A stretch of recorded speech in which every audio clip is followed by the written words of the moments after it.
இன்றைக்கு நாம் படிக்கின்ற மாணவர்களை, கல்லூரி மாணவர்களை பாருங்கள், பாடசாலைக்கு செல்லுகின்ற மாணவர்களை பாருங்கள், பல்கலைக்கழகங்களுக்கு செல்லுகின்ற மாணவ மாணவிகளை கொஞ்சம் எடுத்து பாருங்கள். அவருடைய ஒழுக்கங்கள், அவருடைய பண்பாடுகள், அவர்களுக்கு அகலாக்குகள் எல்லாம் காற்றோடு இன்று வீசப்பட்டு மண்ணோடு மண்ணாய் போய் ஒழுக்கங்கள் இல்லாமல் இன்றைய மாணவ மாணவிகள் தெரிவதை நாம் பார்க்க முடியும். நமது பேருக்கு பின்னால் பட்டங்கள் இருந்து வேலை அல்ல. BA பட்டம் பெற்றிருக்கிறேன், MA பெற்றிருக்கிறேன், MBBS படித்திருக்கிறேன், LLB முடித்திருக்கிறேன், PhD முடித்திருக்கிறேன், BCom முடித்திருக்கிறேன், MCom முடித்திருக்கிறேன். என்ன பட்டங்கள் முடித்தாலும் அருமையான சகோதரர்களே, ஒழுக்கம் இல்லை என்றால், பண்பாடு இல்லை என்றால், அஹ்லாக் இல்லை என்றால், ஒரு மனிதனோடு எப்படி நடந்து கொள்ள வேண்டும் என்ற அறிவு இல்லை என்றால் அந்த மனிதனுக்கு அந்த அறிவிலே வேலை இல்லை, அவனுடைய பணத்திலே வேலை இல்லை, அவனுடைய செல்வாக்கிலே வேலை இல்லை, அவனுடைய பதவியிலே எந்தவித பிரயோஜனமும் இல்லை. இறைவன் தன்னுடைய திருக்குர்ஆனிலே ஈயை, கொசுவை, ஆட்டை, மாட்டை, கழுதை பல உதாரணங்களை சொல்லி காட்டுகிறான். நமக்கு தெரியும், எல்லா விதமான உதாரணங்களும் குர்ஆனில் இருக்கிறது. அருமையான சகோதரர்களே, ஒழுக்கம் இல்லாத, அதப் இல்லாத, அஹ்லாக் இல்லாத அந்த மனிதர்களுக்கு இறைவன் காட்டுகின்ற உதாரணம் மிக மோசமானது, மிக கேவலமானது. இரண்டு உதாரணங்களை இறைவன் சொல்லி காட்டுகிறான். ஒன்று கழுதை என்கிறான், இன்னொரு தடவை நாய் என்று சொல்லுகிறான். गौसे आज़म दस्तगीर, गौसे आज़म दस्तगीर, गौसे आज़म दस्तगीर, गौसे आज़म दस्तगीर. வையகத்தை படைத்தாலும் எல்லாம் வல்ல இறைவனுக்கே எல்லா புகழும். அல்ஹம்துலில்லாஹ். ஸலாத் என்னும் கருணையும் சலாம் என்னும் ஈடேற்றமும் எம்பெருமானார் ஸல்லல்லாஹு அலைஹி வஸல்லம் அவர்கள் மீதும், அவர்களை பின்பற்றி வாழ்ந்த சஹாபாக்கள், தாபிஈன்கள், தபுஉத் தாபிஈன்கள் அனைவர்கள் மீதும் என்றென்றும் இறைவனது சாந்தியும் சமாதானமும் நிலைத்திருக்கட்டுமாக. ஜும்மாவின் கடமைதனை நிறைவேற்ற வந்திருக்கும் அல்லாஹ்வின் நல்லடியார்களே, எனது அருமை சகோதரர்களே, இவைகளை எடுத்து நடந்தால் உயர்தரமான சுவர்க்கம் இருக்கிறது என்று இறைவன் வாக்களித்திருக்கிறானோ அவைகளை நம்முடைய வாழ்க்கையிலே எடுத்து நடக்குமாறும், இவைகளை செய்தால் பயங்கரமான கொடூரமான தண்டனை இருக்கிறது என்று இறைவன் எச்சரிக்கை செய்திருக்கிறானோ அவைகளை நம்முடைய வாழ்க்கையிலே தவிர்த்து நடந்து கொள்ளுமாறும் முதலில் எனக்கும் அப்பால் உங்களுக்கும் வசியத்து செய்து கொள்கிறேன், நல்லுபதேசம் செய்து கொள்கிறேன். அருமையான சகோதரர்களே, இறைவன் தன்னுடைய திருக்குர்ஆனிலே நம் உயிரிலும் மேலான கண்மணி நாயகம் ஸல்லல்லாஹு அலைஹி வஸல்லம் அவர்களை அவர்களின் நற்குணங்களுக்காக வேண்டியே புகழ்ந்து கூறுவதை நாம் பார்க்கிறோம். ஏனைய நபிமார்களையும் அவர்களின் சிற்சில நற்குணங்களுக்காக வேண்டி இறைவன் புகழ்ந்து கூறுவதை திருக்குர்ஆனிலே நாம் காண முடிகிறது. அருமையான சகோதரர்களே, இஸ்லாத்தை பொறுத்தவரையில் குர்ஆனிலும் சரி, ஹதீஸிலும் சரி, ஒரு மனிதன் ஒழுக்கமுள்ள மனிதனாக, பண்புள்ள மனிதனாக, நல்ல அகலாக்குடைய மனிதனாக வாழ வேண்டும் என்பதைத்தான் திருக்குர்ஆனும் ஹதீஸும் நமக்கு அழகாக சொல்லித் தருகிறது. அருமையான சகோதரர்களே, ஒழுக்கம் என்பது முஸ்லிம் சமூகத்தின் மீது கட்டாய கடமையாக இருக்க வேண்டிய ஒரு பண்பு என்பதை திருக்குர்ஆனும் ஹதீஸும் பெருமானார் ஸல்லல்லாஹு அலைஹி வஸல்லம் அவருடைய வாழ்க்கையும் நமக்கு சொல்லித் தருகிறது. அருமையான சகோதரர்களே, ஒரு மனிதன் மிகப்பெரிய அறிஞனாக இருக்கலாம், கல்விமானாக இருக்கலாம், ஆனால் அவனிடத்திலே ஒழுக்கம் இல்லை என்றால், பண்பாடு இல்லை என்றால், அவனது அறிவை வைத்து, அவனுடைய கல்வியை வைத்து எதுவும் செய்ய முடியாது. ஒருவன் மிகப்பெரிய பணக்காரனாக இருக்கலாம், செல்வந்தனாக இருக்கலாம், அவனத்திலே சொத்துகள் இருக்கிறது, பெரும் கோடீஸ்வரனாக இருக்கிறான், ஆனால் அவனிடத்திலே ஒழுக்கம் இல்லை என்றால், பண்பாடு இல்லை என்றால், அவனுடைய செல்வத்தை வைத்து, பணத்தை வைத்து, சொத்தை வைத்து எதுவும் செய்ய முடியாது. அருமையான சகோதரிகளே, மிகப்பெரிய அறிஞனாக இருந்தாலும் சரி, மிகப்பெரிய பணக்காரனாக இருந்தாலும் சரி, அல்லது இந்த ஊரிலே நாட்டிலே இருக்கிற பெரிய பதவிகளை கொண்ட, பட்டங்களை கொண்ட பெரிய ஆளாக இருந்தாலும் சரி, ஒருவனிடத்திலே ஒழுக்கம் இல்லை என்றால், பண்பாடு இல்லை என்றால், அவனுடைய அறிவிலும் சரி பணத்திலும் சரி எந்த பிரயோஜனம் இல்லை என்பதைத்தான் நமக்கு மார்க்கம் அழகாக நமக்கு சொல்லி காட்டுகிறது. அன்பார்ந்த சகோதரர்களே, எல்லா நிலைகளிலும் ஒரு மனிதன் ஒழுக்கத்தோடு வாழ வேண்டும் என்பதை இஸ்லாம் நமக்கு சொல்லி காட்டுகிறது. நமக்கெல்லாம் தெரியும், பெருமானார் ஸல்லல்லாஹு அலைஹி வஸல்லம் அவர்களுக்கு இறைவன் நிறைய கல்வி ஞானத்தை கொடுத்திருந்தான். நாளை என்ன நடக்கும் என்பதையெல்லாம் பெருமானார் சொல்லும் அளவுக்கு மறைவான ஞானம் பெருமானார் ஸல்லல்லாஹு அலைஹி வஸல்லம் அவர்களுக்கு கொடுக்கப்பட்டிருந்தது. ஆனால் பெருமானார் ஸல்லல்லாஹு அலைஹி வஸல்லம் அவர்கள் கூட தனக்கு அறிவை எப்படி சொன்னார்கள்? ஊதீது இல்மல் அவ்வலீன வல் ஆகிரீன், முன்னோர்களது பின்னோர்களது அறிவெல்லாம் எனக்கு கொடுக்கப்பட்டிருக்கிறது என்று பெருமானார் ஸல்லல்லாஹு அலைஹி வஸல்லம் அவர்கள் தங்களுக்கு கொடுக்கப்பட்ட அறிவை சொல்லி காட்டுவார்கள். இன்னக லஅலா குலுகின் அதீம், நீங்கள் மகத்தான குணத்திலே இருக்கிறீர்கள் என்று பெருமானார் ஸல்லல்லாஹு அலைஹி வஸல்லம் அவர்களை இறைவன் புகழ்ந்து கூறுவதை நாம் பார்க்கிறோம். ஆக இந்த குர்ஆன் வசனத்திலிருந்து நாம் விளங்க வேண்டிய ஒரு செய்தி என்னவென்றால், எவ்வளவுதான் நாம் நல்ல மனிதர்களாக இருந்தாலும் சரி, பெரிய பணக்காரர்களாக இருந்தாலும் சரி, இந்த உலகத்திலே வாழ்கின்ற காலத்திலே கல்வியை விட, பணத்தை விட, செல்வத்தை விட பரம ஏழையாக இருந்தாலும் சரி, ஒரு மனிதன் ஒழுக்கம் உள்ளவனாக பண்பாடு உள்ளவனாக இருக்க வேண்டும் என்பதைத்தான் இந்த குர்ஆன் வசனம் சொல்லி காட்டுகிறது. அருமையான சகோதரர்களே, நபி ஸல்லல்லாஹு அலைஹி வஸல்லம் அவர்களுக்கு இறைவன் கற்றுக் கொடுக்கின்ற வேலையை கொடுத்திருந்தான். குர்ஆனை இறக்கி அந்த சஹாபாக்களுக்கு மார்க்கத்தை சொல்லிக் கொடுக்கின்ற அந்த வழக்கத்தை, அந்த வேலையை பெருமானார் ஸல்லல்லாஹு அலைஹி வஸல்லம் அவர்களுக்கு இறைவன் கொடுத்திருந்தான். கற்றுக் கொடுப்பதோடு நின்று விடாமல் மாறாக அந்த மனிதர்களுக்கு நல்ல பண்பாடுகளை, நல்ல ஒழுக்கங்களை, அந்த மனிதர்களை, அந்த சஹாபாக்களை பண்படுத்த வேண்டும் என்பதைத்தான் இறைவன் அந்த மக்களுக்கு பெருமானார் ஸல்லல்லாஹு அலைஹி வஸல்லம் அவர்களுக்கு சொல்லி காட்டினார். அதனால்தான் பெருமானார் ஸல்லல்லாஹு அலைஹி வஸல்லம் அவர்கள் கூட இன்னமா புஇத்து லியுத்தம்மிம மகாரிமல் அக்லாக், நல்ல குணங்களை, நற்குணங்களை போதிப்பதற்காக வேண்டிய, பூர்த்தி செய்வதற்காக வேண்டிய நான் இந்த உலகத்துக்கு அனுப்பப்பட்டிருக்கிறேன் என்று பெருமானார் ஸல்லல்லாஹு அலைஹி வஸல்லம் அவர்கள் நமக்கு சொல்லி காட்டினார்கள். அருமையான சகோதரர்களே, அன்பார்ந்தவர்களே, பெருமானார் ஸல்லல்லாஹு அலைஹி வஸல்லம் அவர்கள் இந்த உலகத்துக்கு அனுப்பப்படுவதற்கு பல காரணங்களை சொல்லலாம்.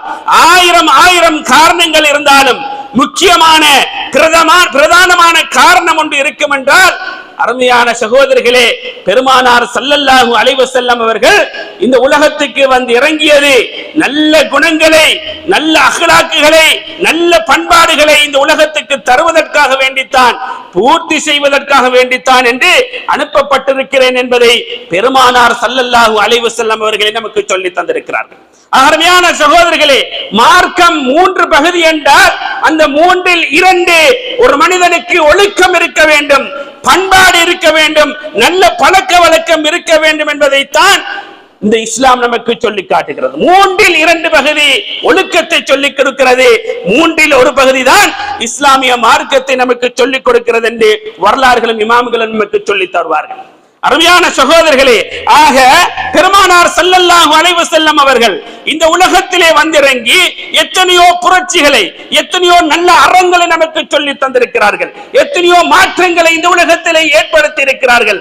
ஆனால் அருமையான சகோதரர்களே, பெருமானார் ஸல்லல்லாஹு அலைஹி வஸல்லம் அவர்கள் இந்த உலகத்திலே ஏற்படுத்திய புரட்சிகளிலே, ஏற்படுத்திய மாற்றங்களிலே ஒரு மனிதனுக்கு நல்ல பண்புகளை, நல்ல அக்லாக்குகளை, நல்ல ஒழுக்கங்களை தான் பெருமானார் ஸல்லல்லாஹு அலைஹி வஸல்லம் அவர்கள் நமக்கு அதிகமாக சொல்லி தந்திருக்கிறார்கள், இந்த உலகத்துக்கு காட்டி தந்திருக்கிறார்கள். எத்தனையோ புரட்சிகள் நமக்கு தெரியும். மதுபானம் அந்த காலத்திலே இருந்தது, விபச்சாரம் இருந்தது, பெண்களை கொலை செய்கின்ற வழக்கம் இருந்தது. எத்தனையோ வழக்கங்கள் இருந்தாலும் அந்த மாற்றங்களை பெருமானார் ஸல்லல்லாஹு அலைஹி வஸல்லம் அவர்கள் ஏற்படுத்தினாலும் கூட பெருமானார் ஸல்லல்லாஹு அலைஹி வஸல்லம் அவர்கள் அந்த மக்களுக்கு மத்தியிலே முதலிலே அக்லாக்குகளை, நல்ல பண்புகளை, நல்ல பண்பாடுகளை தான், ஒழுக்கங்களை தான் பெருமானார் ஸல்லல்லாஹு அலைஹி வஸல்லம் அவர்கள் முதலிலே அந்த மக்களுக்கு மத்தியிலே ஏற்படுத்தி காட்டினார்கள். அருமையான சகோதரிகளே, நமக்கெல்லாம் தெரியும், இன்றை படிக்கின்ற மாணவர்கள், இன்றைக்கு சாதாரண தர பரீட்சை எழுதுகின்ற மாணவர்கள் கொத்துபாவையும் சுருக்கமாக முடிக்க வேண்டிய ஒரு சந்தர்ப்ப சூழ்நிலை. ஆக இன்றைக்கு நாம் படிக்கின்ற மாணவர்களை, கல்லூரி மாணவர்களை பாருங்கள், பாடசாலைக்கு செல்லுகின்ற மாணவர்களை பாருங்கள், பல்கலைக்கழகங்களுக்கு செல்லுகின்ற மாணவ மாணவிகளை கொஞ்சம் எடுத்து பாருங்கள். அவருடைய ஒழுக்கங்கள், அவருடைய பண்பாடுகள், அவர்களுக்கு அகலாக்குகள் எல்லாம் காற்றோடு இன்று வீசப்பட்டு மண்ணோடு மண்ணாய் போய் ஒழுக்கங்கள் இல்லாமல் இன்றைய மாணவ மாணவிகள் தெரிவதை நாம் பார்க்க முடிகிறது. அருமையான சகோதரிகளே, ஒரு மனிதனுக்கு ஒரு மனிதனுக்கு இருக்கின்ற அந்த அகலாக்குகள், ஒரு பண்பாடுகள் இன்றைக்கு ஒழுக்கம் இல்லாமல், பண்பாடு இல்லாமல் திரிகின்ற மாணவ மாணவிகளை நாம் பார்க்கிறோமா இல்லையா? சிந்தித்து பாருங்கள் அருமையான சகோதரிகளே. பேருக்கு பின்னால் பல பட்டங்களை நாம் சுமத்துவதிலே எந்தவித பிரயோஜனமும் இல்லை. பேருக்கு பின்னால் பட்டங்கள், பேருக்கு பின்னால் பல பட்டங்களை வாங்கி கொண்டிருக்கிறார்களே தவிர அந்த பட்டங்களுக்கு பின்னால் அவர்களுக்கு ஒழுக்கம் இல்லாமல், அவருடைய பண்பாடு இல்லாமல் தெரிகின்ற அநேகமான மக்களை நாம் பார்க்கிறோம். அருமையான சகோதரிகளே, ஒழுக்கம் என்பது பண்பாடு என்பது, ஒரு மனிதனுக்கு கல்வி என்பது ஒழுக்கத்தோடு வர வேண்டும். ஒரு மனிதனுக்கு கல்வி என்பதும் பணம் என்பதும் செல்வம் என்பதும் எல்லாம் ஒழுக்கத்தோடு, பண்பாடோடு, நல்ல அகலாக்களோடு இருந்தால்தான் அந்த பணத்துக்கும் அந்த கல்விக்கும் பிரயோஜனம் என்பதிலே எந்தவித சந்தேகமும் இல்லை. அருமையான சகோதரிகளே, நமக்கெல்லாம் தெரியும், அப்துல்லாஹ் இப்னு முபாரக் ரஹ்மத்துல்லாஹி அலைஹி அவர்கள் பெரும் ஹதீஸ் கலை வல்லுனர், இமாம் புகாரி ரஹ்மத்துல்லாஹி அலைஹி அவர்களுக்கு போன்றவருக்கு ஆசிரியர். இப்படிப்பட்ட அப்துல்லாஹ் இப்னு முபாரக் ரலியல்லாஹு தஆலா அன்ஹு ரஹ்மத்துல்லாஹி அலைஹி அவர்கள் சொல்லும்போது சொல்வார்கள், 50 ஆண்டுகள் நான் கல்வி கற்றேன், 50 ஆண்டுகள் நான் கல்வி கற்பதற்காக வேண்டி எனது வாழ்க்கையை நான் செலவழித்தேன். அதிலே 30 ஆண்டுகள் நான் கல்வி கற்றேன், 30 ஆண்டுகள் நான் ஒழுக்கம் கற்றேன், 20 ஆண்டுகள் தான் நான் கல்வியை கற்றேன் என்று அப்துல்லாஹ் இப்னு முபாரக் ரஹ்மத்துல்லாஹி அலைஹி அவர்கள் சொல்லி காட்டுவார்கள். இமாமுனா புகாரி ரஹ்மத்துல்லாஹி அலைஹி அவர்களுடைய உஸ்தாத் எத்தனை ஆண்டுகள்? 50 ஆண்டுகள் கல்வி கற்றிருக்கிறார்கள். வெறுமனே 30 ஆண்டுகள் ஒழுக்கத்தை படிப்பதற்காக வேண்டி செலவழித்திருக்கிறார்கள் என்றால், அருமையான சகோதரர்களே, சிந்தித்து பாருங்கள். ஒழுக்கம் எவ்வளவு முக்கியமானது, பண்பாடு என்பது எவ்வளவு முக்கியமானது, அஹ்லாக் என்பது, ஒரு மனிதனுடைய நற்குணங்கள் என்பது எவ்வளவு முக்கியமானது என்பதை கற்று சிந்தித்து பாருங்கள். அதே அப்துல்லாஹ் இப்னு முபாரக் ரஹ்மத்துல்லாஹி அலைஹி அவர்கள் சொல்வார்கள், எப்படி தெரியுமா? நஹ்னு இலா கலீலம் மினல் அதபி அஹ்வஜு மின்னா இலா கஸீரம் மினல் இல்மி. அறிவை படிப்பதை விட நாங்கள் ஒழுக்கத்தை படிப்பதற்கு தான் தேவையுடையவர்களாக இருக்கிறோம் என்று அப்துல்லாஹ் இப்னு முபாரக் ரஹ்மத்துல்லாஹி அலைஹி அவர்கள் சொல்லி காட்டுவார்கள். புகாரி இமாமுடைய உஸ்தாத் 50 ஆண்டுகள் கல்வி படித்தார்கள், 30 ஆண்டுகள் ஒழுக்கத்தை படித்தார்கள். எனவே அருமையான சகோதரர்களே, ஒழுக்கம் என்பது இந்த உலகத்திலே ஒரு மனிதனுக்கு தேவையான முக்கியமான விடயம் என்பதை நாம் ஒருபோதும் மறந்துவிடக் கூடாது. இமாமுனா மாலிக் ரஹ்மத்துல்லாஹி அலைஹி அவர்கள் நமக்கெல்லாம் தெரியும், முவத்தாவை எழுதினவர், முவத்தா ஹதீஸ் கிரந்தத்தை தொகுத்தவர் இமாமுனா மாலிக் ரஹ்மத்துல்லாஹி அலைஹி அவர்கள் சொல்வார்கள், எனது தாயார் கல்வி கற்பதற்காக வேண்டி என்னை சிறிய வயதிலே தயார்படுத்துவார். கானத் உம்மி துஜஹிஸினி அமாமத்தன். அந்த நேரத்திலே என்னை தயார்படுத்துகின்ற பொழுது ஒரு தலைப்பாகையை என்னிடத்திலே கட்டி விடுவார். கப்ல தஹாபி இலா ஹலகில் இல்மி. அறிவு படிப்பதற்காக வேண்டி அந்த சபைக்கு போவதற்கு முன்னால் எனக்கு ஒரு தலைப்பாகையை கட்டி சிறிய வயதிலே நான் படிப்பதற்காக வேண்டி, கல்வி கற்பதற்காக வேண்டி தயாராகின்ற நிலையிலே, அருமையான சகோதரர்களே, மாலிக் இமாம் சொல்லி காட்டுவார்கள், ஹுது மின் ஷேஹிகில் அதப கப்லல் இல்மி. அறிவு படிப்பதற்கு முன்னால் உனது உஸ்தாதிடத்திலிருந்து அதபை கற்றுக்கொள், ஒழுக்கத்தை கற்றுக்கொள், பண்பாடை கற்றுக்கொள், அஹ்லாக்குகளை, நல்ல அஹ்லாக்குகளை கற்றுக்கொள் என்று மாலிக் இமாமுடைய தாயார் அந்த மாலிக் இமாமை தயார்படுத்துகின்ற பொழுது தலைப்பாகையை கட்டிவிட்டு மாலிக் இமாம் இடத்திலே உபதேசம் செய்வார்கள். அருமையான சகோதரிகளே, முன்னோர்கள், அன்றைக்கு வாழ்ந்த மக்கள் எல்லாம் தங்களது பிள்ளைகளை தயார்படுத்துகின்ற பொழுது ஒழுக்கங்களோடு, நல்ல பண்பாடுகளோடு ஒரு மனிதரை வளர்த்தார்கள். ஒரு மனிதனை வளர்க்கின்ற பொழுது, ஒரு பிள்ளையை வளர்க்கின்ற பொழுது அந்த பிள்ளைக்கு நல்ல ஒழுக்கங்களை தான் முதலிலே சொல்லிக் கொடுப்பார்கள். பின்புதான் அவனுக்கு கல்வி வர வேண்டும் என்று எதிர்பார்ப்பார்கள். அப்படித்தான் அன்றைய காலத்தில் எல்லாம் அருமையான சகோதரிகளே அந்த பிள்ளைகளை வளர்த்தார்கள். நமக்கெல்லாம் தெரியும், கௌசுல் ஆலம் முஹியத்தீன் அப்துல் காதிர் ஜீலானி கத்தஸல்லாஹு சிர்ரஹுல் அஸீஸ், பெரும் கொண்ட அவுலியா, இறைநேச செல்வர், அறிவு படிப்பதற்காக என்ன செய்கிறார்? தயாராகிறார். தன்னுடைய தாயார் என்ன செய்கிறார்கள்? 40 பொற்காசுகளை எடுத்து அந்த மடியிலே, அவருடைய மடியிலே தேய்த்து என்ன செய்கிறார்கள்? ஒரே ஒரு விஷயத்தை அவருக்கு உபதேசம் செய்கிறார்கள். நமக்கெல்லாம் தெரிஞ்ச சம்பவம், நாம் எல்லாம் ஓதுகின்ற சம்பவம், படித்த சம்பவம். என்ன விஷயத்தை சொல்லி காட்டுகிறார்கள்? 40 பொற்காசுகளை கொடுத்து என்ன உபதேசம் செய்கிறார்கள்? ஆஹதத்னி உம்மி அல்லா உலாசிம சித்க், எந்த நேரத்திலும் என்ன செய்யக்கூடாது? உண்மையை தவிர நீ பொய் பேசக்கூடாது என்று என்னிடத்திலே சத்தியம் வாங்கி கொண்டார்கள் எனது தாய் என்று முஹியுத்தீன் அப்துல் காதிர் ஜீலானி ரலியல்லாஹு அன்ஹு அவர்கள் சொல்லி காட்டுவார்களே. அருமையான சகோதரர்களே, அந்த 40 பொற்காசுகளை எடுத்துட்டு கௌசுல் ஆலம் போறாங்க. போற நேரத்தில் நமக்கெல்லாம் தெரியும், அங்கே கல்வர் கோஷ்டி என்ன செய்கிறார்கள்? அவர்களை வழிமறைத்து உன்னிடத்திலே என்ன இருக்கிறது என்று கேட்டார்கள். அருமையான சகோதரர்களே, முஹியுத்தீன் அப்துல் காதிர் ஜீலானி ரலியல்லாஹு அன்ஹு அவர்கள் என்ன சொன்னார்கள் தெரியுமா? என்னிடத்திலே 40 பொற்காசுகள் இருக்கிறது, இதோ இருக்கிறது என்று பிரித்து காட்டினார்கள். அருமையான சகோதரர்களே, நாம் ஒன்றை சிந்திக்க வேண்டும். சிறிய பிள்ளையாக இருந்தாலும் கூட தன்னுடைய தாயார் சொன்ன வார்த்தை என்ன?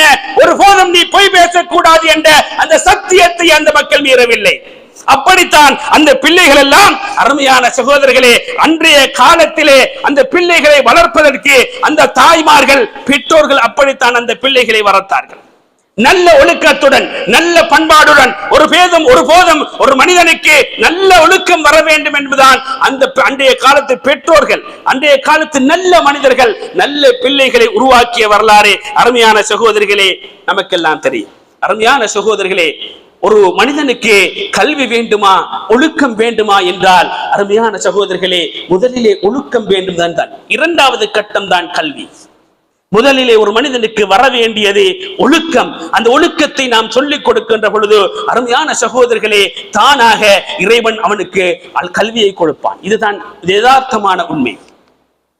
இறைவன் தன்னுடைய திருக்குர்ஆனிலே ஈயை, கொசுவை, ஆட்டை, மாட்டை, கழுதையை பல உதாரணங்களை சொல்லி காட்டுகிறான். நமக்கு தெரியும், எல்லா விதமான உதாரணங்களும் குர்ஆனில் இருக்கிறது. அருமையான சகோதரர்களே, ஒழுக்கம் இல்லாத, அதப் இல்லாத, அஹ்லாக் இல்லாத அந்த மனிதர்களுக்கு இறைவன் காட்டுகின்ற உதாரணம் மிக மோசமானது, மிக கேவலமானது. 2 உதாரணங்களை இறைவன் சொல்லி காட்டுகிறான். ஒன்று கழுதை என்கிறான், இன்னொரு தடவை நாய் என்று சொல்கிறான். அறிவு கொடுக்கப்பட்டதுக்கு வேலை இல்லை, அவனிடத்திலே ஒழுக்கம் இல்லையா? அருமையான சகோதரர்களே, அவன் கழுதைக்கு சமம் என்கிறான் இறைவன்.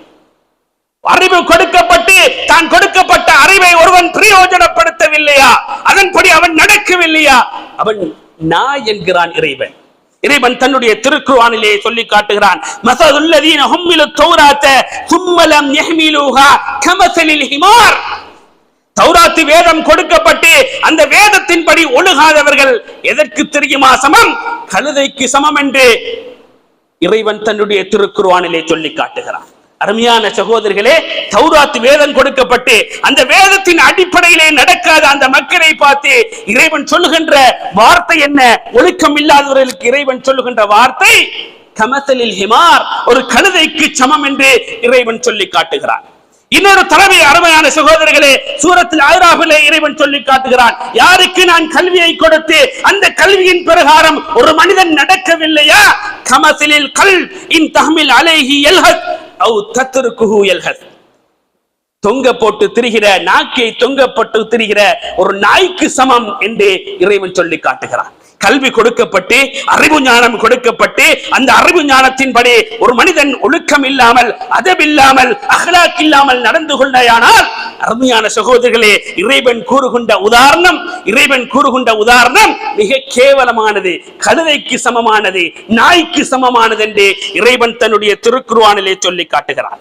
அருமையான சகோதரர்களே, பெருமானார் ஸல்லல்லாஹு அலைஹி வஸல்லம் அவங்க ஆரம்ப காலத்துல மதீனாவுல உருவாக்கிய பள்ளிக்கூடம், பாடசாலை, கல்லூரி, திண்ணை தோழர்கள், அந்த திண்ணை தோழர்களை வைத்து ஆரம்பித்ததிலிருந்து அந்த சஹாபாக்களுக்கு பெருமானார் ஸல்லல்லாஹு அலைஹி வஸல்லம் அவர்கள் சொல்லிக் கொடுத்தது மார்க்கம் அல்ல, அதபை சொல்லிக் கொடுத்தார்கள், ஒழுக்கத்தை சொல்லிக் கொடுத்தார்கள். ஒழுக்கத்தை வைத்து தான் அந்த பள்ளிக்கூடம் ஆரம்பிக்கப்பட்டது என்பதை நாம் முதலிலே தெரிந்து கொள்ள வேண்டும்.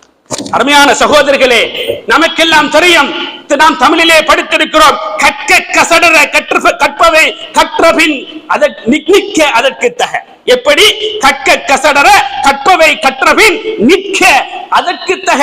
கற்றபடி ஒரு மனிதன் நடக்க வேண்டும். அப்படி நடக்கவில்லை என்றால், ஒழுக்கம் இல்லை என்றால், அந்த ஒழுக்கத்திலே அந்த கல்வியிலே எந்த பிரயோஜனம் இல்லை என்பதைத்தான் தமிழர்கள் நமக்கு சொல்லி தருவார்கள். ஒழுக்கம் உயிரினும் ஓம்பப்படும். ஒழுக்கம் இல்லை என்றால் ஒரு மனிதனுக்கு உயிரிருந்து வேலை இல்லை. உயிரை விட பெருமதியானதுதான் ஒழுக்கம் என்பதைத்தான் தமிழர்கள் கூட நமக்கு சொல்லி தருவார்கள். நமக்கெல்லாம் தெரியும், இன்றைக்கு பேசுகின்ற நிறைய பேரை நாம் பார்த்திருக்கிறோம். நான் நிறைய புத்தகங்களை படித்திருக்கிறேன். நான் படிக்காத புத்தகம் இல்லை. 200 புத்தகங்கள் 300 புத்தகங்கள் நான் படித்திருக்கிறேன். அருமையான சகோதரிகளே, அதில் எந்தவித பிரயோஜனம் இல்லை. காரணம் என்ன தெரியுமா? 200 அல்ல, 300 அல்ல, 1000 புத்தகங்களை படித்தாலும் அந்த படித்த ஒழுக்கங்களுக்கு ஏற்ப அந்த மனிதன் நடக்கவில்லை என்றால் அந்த கல்வியிலே எந்த பிரயோஜனம் இல்லை என்பதைத்தான் மார்க்க நமக்கு சொல்லித் தருகிறது. நமக்கெல்லாம் தெரியும், ஷைத்தானில் லயீன், சபிக்கப்பட்ட ஷைத்தான், இப்லீஸில் லயீன், ஷைத்தான் ரஜீம், எறியப்பட்ட ஷைத்தான்.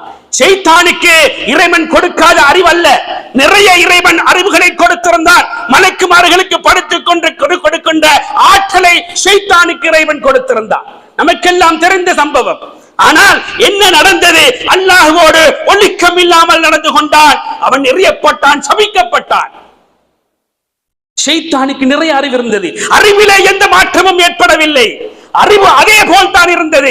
ஆனால் என்ன நடந்தது? அருமையான சகோதரிகளே, ஒழுக்கம் இல்லாமல் இறைவனோடு நடந்த காரணத்துக்காக வேண்டி அவன் சபிக்கப்பட்டு இந்த உலகத்திலே வீசெறியப்பட்டான். எனவே அருமையான சகோதரிகளே, அறிவு எல்லோருக்கும் கிடைக்கும். ஆனால் அந்த ஒழுக்கம் என்பது, அருமையான சகோதரிகளே, அறிவுக்கு முன்னால் நாம் ஒழுக்கங்களை நாம் என்ன செய்து கொள்ள வேண்டும்? பேணிக் கொள்ள வேண்டும். பெருமானார் ஸல்லல்லாஹு அலைஹி வஸல்லம் அவங்க அறிவு படிச்சு கொடுத்ததுக்கு முன்னால, அறிவு சொல்லிக் கொடுக்கிறதுக்கு முன்னால அந்த சஹாபாக்களுக்கு முதல்ல சொல்லிக் கொடுத்தது ஒழுக்கங்கள். ஒரு மனிதர் வாராரு, ஆடை சரியில்லை. இன்னொரு மனிதர் வாராரு, அவருடைய தலைமுடி சரியில்லை. இன்னொருவர் வருகிறார், அவருடைய நடத்தை சரியில்லை, பார்வை சரியில்லை. ஒவ்வொருவருக்கும் அவரவருக்கு ஏற்ப பெருமானார் ஸல்லல்லாஹு அலைஹி வஸல்லம் அவர்கள் முதலிலே ஒழுக்கத்தை சொல்லிக் கொடுத்தார்கள். ஒரு மனிதர் என்ன செய்கிறார்? சிவப்பு நிற ஆடையை உடுத்திக் கொண்டு வருகிறார். ஒரு சஹாபி, பெருமானார் ஸல்லல்லாஹு அலைஹி வஸல்லம் அவர்கள் அந்த மனிதனுக்கு, அந்த சஹாபிக்கு லேசாக சொன்னார்கள். ஒரு சிவப்பு நிற ஆடையை அணிந்து வந்திருக்கிறார், நல்ல மனிதர். ஆனால் அந்த நிறத்தை அவர் மாற்றிக்கொண்டால் நன்றாக இருக்கும் என்கிறார். சத்தம் இல்லாமல் போனவர் உடையை மாற்றிக்கொண்டு வருகிறார். ஒரு மனிதர் வருகிறார், தலை வெறிகோலமாக, தலை சீவாமல் வருகிறார். பெருமானார் ஸல்லல்லாஹு அலைஹி வஸல்லம் அவர்கள் கேட்டார்கள், அலா யஜிது அஹதுக்கும் அய்யும்சித ஷஅர, ஒரு தலைமுடி வாருவதற்கு கூட உங்களிடத்திலே சீப்பில்லையா என்று கேட்டவர் உடனே தலையை சீவிக்கொண்டு செம்மைப்படுத்திக் கொண்டு வருகிறார். இன்னொரு காட்டரபி வருகிறார். அருமையான சகோதரர்களே, அந்த காட்டரபி முதுகு வரைக்கும் முடியை வளர்த்துக் கொண்டு வருகிறார். பெருமானார் ஸல்லல்லாஹு அலைஹி வஸல்லம் அவரிடத்திலே சொல்லப்படுகிறது, ஒரு அரபி வந்திருக்கிறார், ஒருவர் வந்திருக்கிறார், முதுகு வரைக்கும் பெண்களை போல் முடிகளை வளர்த்துக் கொண்டு வந்திருக்கிறார், யா ரசூலுல்லாஹ் என்று சொன்ன பொழுது பெருமானார் ஸல்லல்லாஹு அலைஹி வஸல்லம் அவர்கள் என்ன சொன்னார்கள் தெரியுமா? அவர் நல்ல மனிதர், அவர் என்ன செய்யட்டும்? அவருடைய முடிகளை சரி செய்து கொள்ளட்டும், அவர் அவருடைய முடிகளை வெட்டி கொள்ளட்டும் என்று சொன்ன பொழுது ஃபகத்த ஜும்மத்தஹு இலா உதுனிஹி, காது வரைக்கும் என்ன செய்கிறார்? தன்னுடைய அந்த முடியை அவர் வெட்டி கொண்டு வருகிறார். பெருமானார் ஸல்லல்லாஹு அலைஹி வஸல்லம் அவர்கள் இப்படி என்ன செய்கிறார்கள்? அந்த மனிதர்களுக்கு ஏற்ப, அந்த நடத்தைகளுக்கு ஏற்ப, அவர்களுக்கு ஏற்ப என்ன செய்கிறார்கள்? பெருமானார் ஸல்லல்லாஹு அலைஹி வஸல்லம் அவர்கள் அந்த சஹாபாக்களுக்கு கல்வி படித்து கொடுப்பதற்கு முன்னாலேயே ஒழுக்கங்களை சொல்லிக் கொடுத்தார்கள். பெருமானார் ஸல்லல்லாஹு ஒரு ஜும்மா பிரசங்கம் செய்து கொண்டிருக்கிறார்கள். ஜும்மா பிரசங்கம் செய்து கொண்டிருக்கும் பொழுதே தாமதமாக ஒருவர் ஜும்மாவிற்கு வருகிறார். தாமதமாகி வருகிறார். என்ன செய்கிறார்? முதல் சப்புலே போய் நின்றால் நன்மை அதிகமாக கிடைக்குமே என்று மக்களை தாண்டி என்ன செய்கிறார்? தோள்களை பிடித்துக் கொண்டு முன்னே வருகிறார். பெருமானார் ஸல்லல்லாஹு அலைஹி வஸல்லம் அவங்க குத்பா பிரசங்கம் செய்து கொண்டிருக்கும் பொழுது என்ன சொன்னார்கள் தெரியுமா? ஆனைத ஃபஆதைத, தாமதமாகி வந்து கூட தாமதமாகி வந்தது மட்டுமில்லாமல் மக்களை நோவினைப்படுத்துகிறீர்களா என்று அந்த சஹாபியை அந்த இடத்திலே உட்கார வைக்கிறார்கள். ஒழுக்கத்தை சொல்லிக் கொடுக்கிறார்கள் பெருமானார் ஸல்லல்லாஹு அலைஹி வஸல்லம். எனவே அருமையான சகோதரர்களே, ஒரு மனிதனுக்கு கல்வி வருவதற்கு முன்னால் என்ன செய்ய வேண்டும்? நாம் பட்டங்களை பெறுவதற்கு முன்னால் நமது பேருக்கு பின்னால் பட்டங்கள் இருந்து வேலை அல்ல.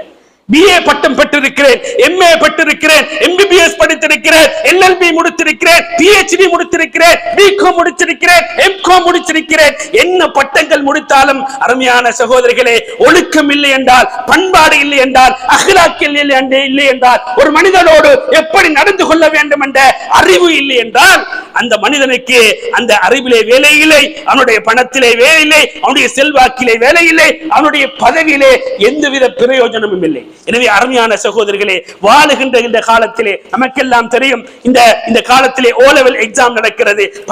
படிப்பு என்று மக்கள் படித்துக் கொண்டிருக்கிறார்கள். ஏன் காரணம்? பட்டம் பெறுவதற்காக. நமக்கெல்லாம் தெரியும், ஒரு கம்பெனிக்கோ அல்லது ஒரு நிறுவனத்துக்கோ அல்லது எங்கேயோ ஒரு வேலைக்கு போனாலும் அவங்க முதல்ல எதிர்பார்க்கிறது உங்களோட குணத்தை அல்ல, உங்களோட ஒழுக்கங்களை பார்க்க மாட்டாங்க.